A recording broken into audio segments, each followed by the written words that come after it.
Welcome to Boomer Guitar Sessions, episode 36. Today we're going to look at the influence in the riff style of Kurt Cobain. And I gotta say, back in the day, and I'm being honest with you, back in the day, when I was like, what, in 1991, I was like 23 years old, and I'm like, I didn't get Kurt Cobain. I didn't get Smells Like Teen Spirit. I don't know why everyone was going ape over it.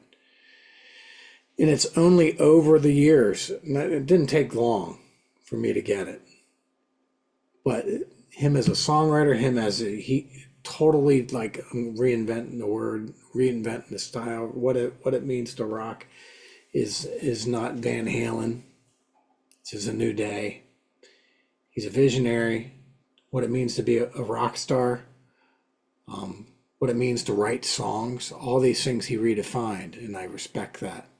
And also his guitar playing.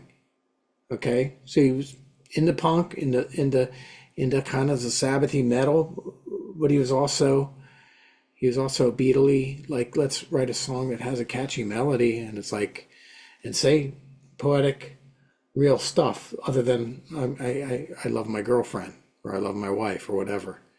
So anyway. So that's what Kurt Cobain did, and so much more. He was the voice of a generation. If anybody tells you differently, they are wrong. Now today what we're going to look at is we're going to look at a riff from Kurt Cobain, and this is off of their 1989 Bleach album called Mr. Moustache. That's the name of the song. So the kinds of things that what we want to look for when we're, there's a couple things we want to look for when warm-up exercises or getting your hands going and all that kind of stuff.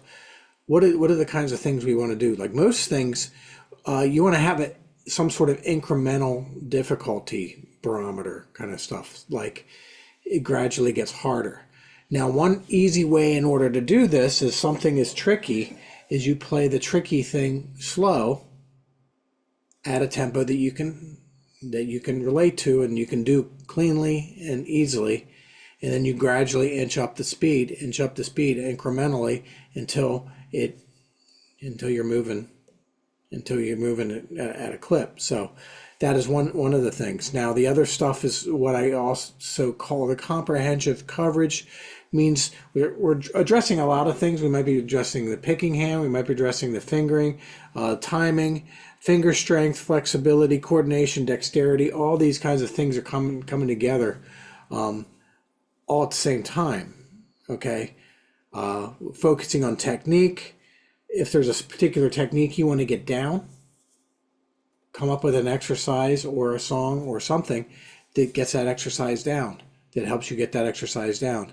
And here is my 2024 big word of the year is consistency. Whatever you do, if you want to do better and you want to get better, be consistent, be consistent, be consistent. It works in everything, not just guitar. But anyway, so with that said, about the song, we have a chromatic riff, and that's what it is. In this lesson, I have it tabbed out for you, and you can download it, the link below. Check out the links below. It's all written out. I'm going to give you two riffs. This first riff, it's in the picking hand, it's all downstrokes. And it goes back and forth between the first finger and the second finger.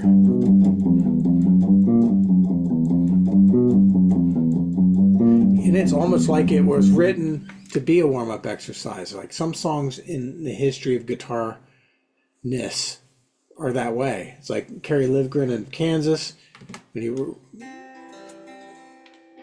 That song was written to be, started out as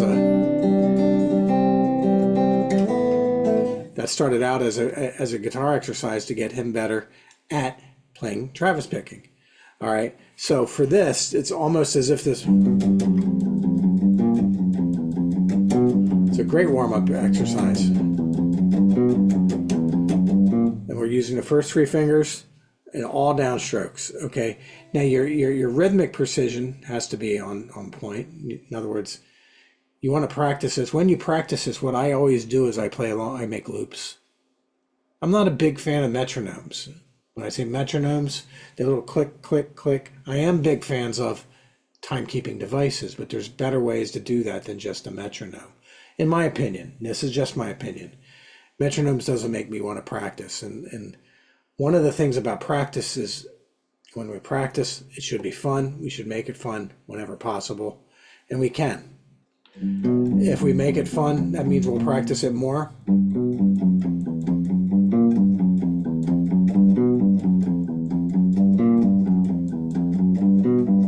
And usually when it's fun, there's sounds that inspire us and all that kind of thing. So there's really good reasons to make it fun and make it applicable.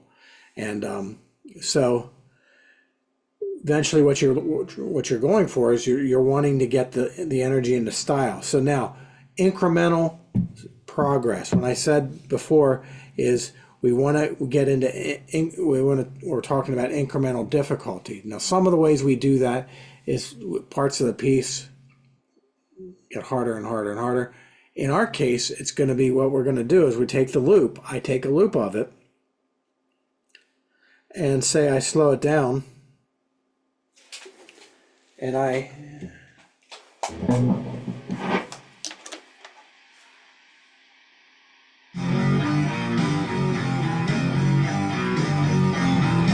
loop it.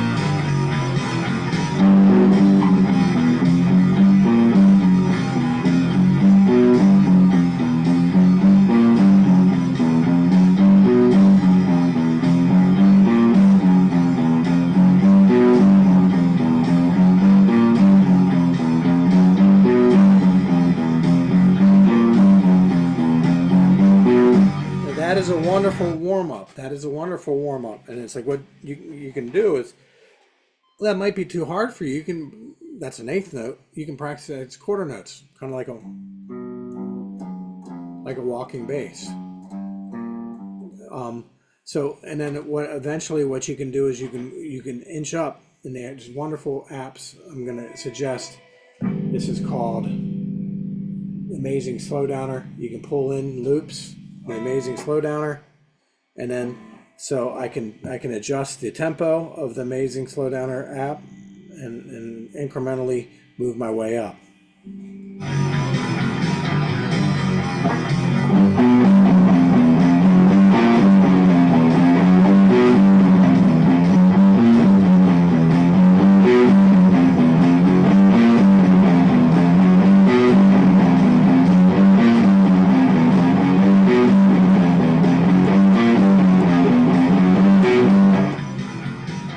Even faster.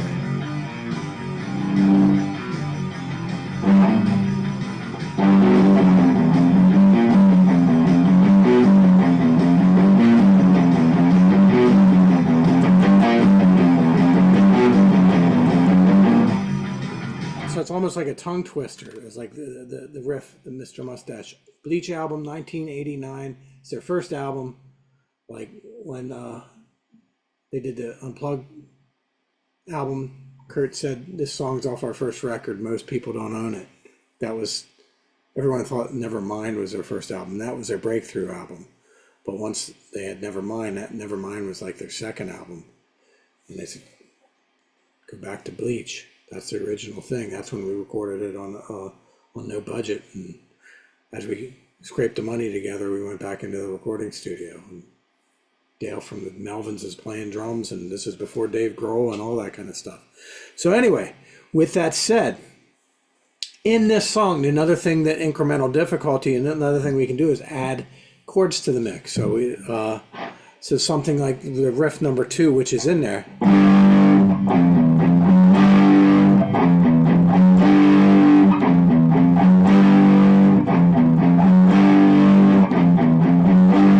Notice when I play that, what I'm doing is I'm palm muting.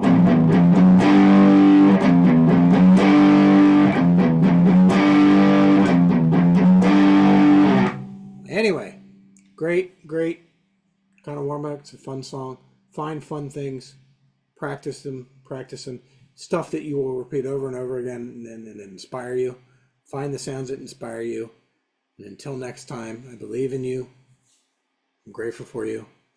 And see you next time.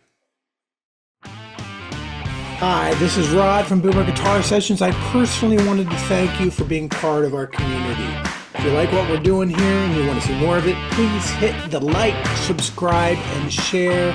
And this helps me spread my musical messages to all over the world. Thank you. I appreciate you. And always remember, you can do this.